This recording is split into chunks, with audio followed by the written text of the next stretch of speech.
நத்தானியேல். நாத்தான்வேல் எனும் நத்தானியேல் இயேசுவின் 12 அப்போஸ்தலர்களில் ஒருவர். இவருக்கு பார்த்தலமேயு என்றொரு பெயரும் உண்டு.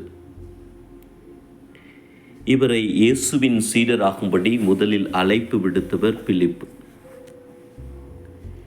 இறைவாக்கினர்களும் மோசேவும் குறிப்பிட்டவரை கண்டோம் என பிலிப்பு நத்தானியேலை அழைத்தார். நத்தானியேலோ நாசரேத்திலிருந்து நல்லது எதுவும் வர முடியுமோ என்று கேட்டார்.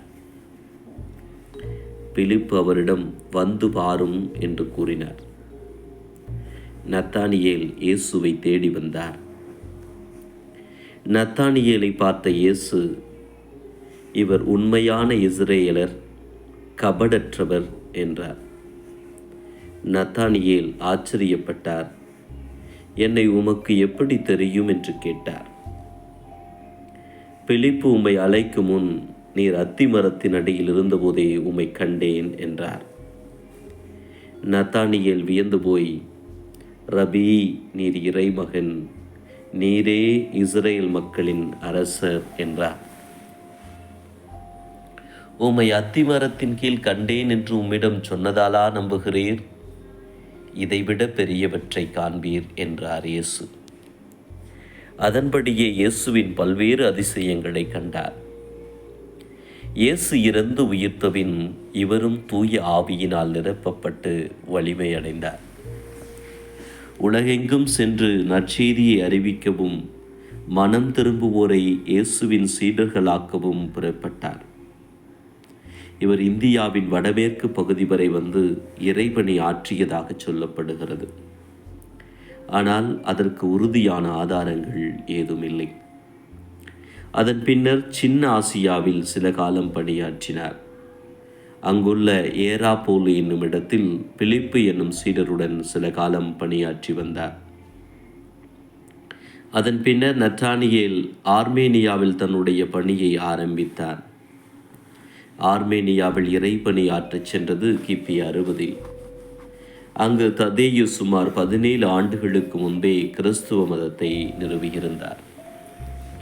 நத்தானியேலும் அவரோடு இணைந்து சில காலம் பணியாற்றினார். 5-6 ஆண்டுகள் இருவரும் இணைந்து நற்செய்தி அறிவித்தலை செய்தார்கள்.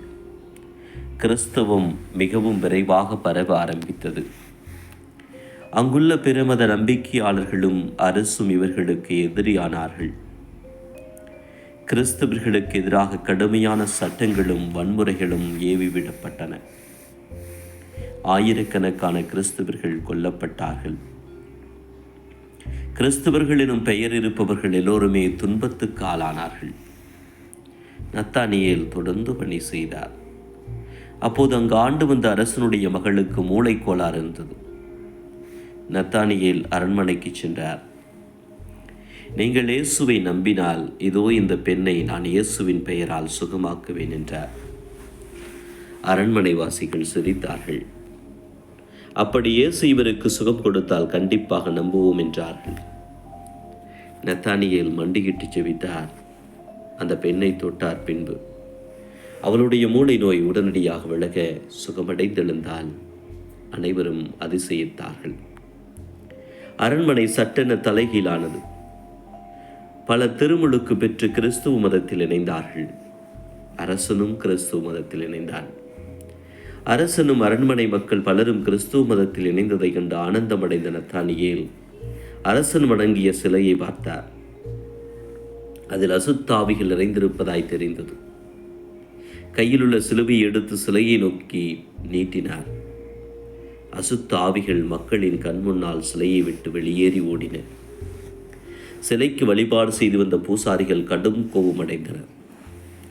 நத்தானியேல் இருந்தால் நமது பொழைப்பு ஓடாது என்பதை அவர்கள் புரிந்து கொண்டார்கள். அரசரை நம்பி பயனில்லை, வேறு ஏதாவது செய்ய வேண்டும் என யோசித்தார்கள். அவர்களுடைய சிந்தனையில் வந்தார் அரசருடைய சகோதரன். அவர் மூலமாக நத்தானியேலை கொலை சதி திட்டம் தீட்டினார்கள். அரசனின் சகோதரன் பூசாரிகள் பக்கம் சாய்ந்தான். நத்தானியேல் பிடிக்கப்பட்டார். அவருக்கு சிலுவை மரணம் தீர்ப்பானது. அதுவும் உயிருடனே நத்தான் வேலுவுடைய தோலை உரித்து பின் அவரை சிலுவையில் தலைகளாய் அறைய வேண்டும் என்று தீர்ப்பானது. நத்தானியேல் கலங்கவில்லை. மற்ற அப்போஸ்தலரைப் போலவே சாவை மகிழ்ச்சியுடன் வரவேற்றார். இயேசுவை நான் விரைவில் சந்திக்கப் போகிறேன், இயேசுவை இவர்களை மன்னியும் என்றார். மிகவும் கொடூரமான வேதனையான நினைத்தாலே உயிரை உழுக்கும் முறையில் நத்தானியேலின் தோலை உரித்து சிலுவையில் அவரை தலைகளாய் அறைந்து கொண்டார்கள். அது கிபி 68. டைபர் நதியோரமாய் அமைய பெற்றிருக்கும் பாத்லமேயு ஆலயத்தில் இவருடைய எலும்புகள் இன்னும் பத்திரப்படுத்தப்பட்டுள்ளன. இயேசுவின் போதனைகளையும் இயேசு இறைமகன் என்னும் உண்மையையும் சுமந்து செல்ல ஆதிக்கிறிஸ்தவர்கள் பட்ட வழிகளை நத்தானியேலின் வாழ்க்கை நமக்கு விளக்குகிறது.